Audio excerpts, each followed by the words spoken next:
আজ ৭৮তম স্বাধীনতা দিবস। ভারতবর্ষের ৭৮তম স্বাধীনতা দিবসকে কেন্দ্র করে বিজেপির দলীয় কার্যালয়ে জাতীয় পতাকা উত্তোলন করেন বিজেপি প্রদেশের সভাপতি রাজীব ভট্টাচার্য। এছাড়া দলীয় পতাকা উত্তোলন করেন তার সভাপতি মনোজ কান্তি দেব।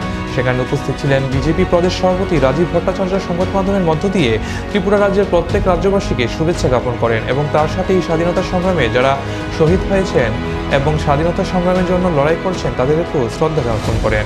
আজকের এই স্বাধীনতা দিবসটা আনন্দের সহিত উদযাপিত হয় বলে আশা ব্যক্ত করেন তিনি। আজকে আমরা সবাই জানি 15ই আগস্ট আমাদের স্বাধীনতা দিবস।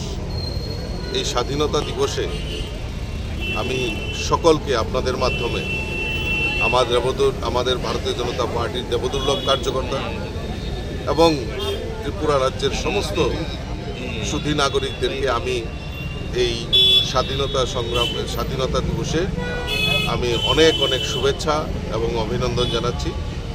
তার পাশাপাশি সেই স্বাধীনতা দিবসে যারা বীর শহীদরা শহীদ হয়েছেন তাদের প্রতি শ্রদ্ধা নিবেদন করছি এবং আমি সকলের কাছে আবেদন রাখব যে আসুন সবাই মিলে এই স্বাধীনতার যে আনন্দ, এই স্বাধীনতার জন্য যারা শহীদ হয়েছেন তাদের প্রতি শ্রদ্ধা জানানো এবং এই স্বাধীনতা দিবসকে আমরা আরও বেশি করে উদযাপন করে এই স্বাধীনতার যে আনন্দ সেটাকে আমরা সবাই মিলে আমরা ভাগ করব।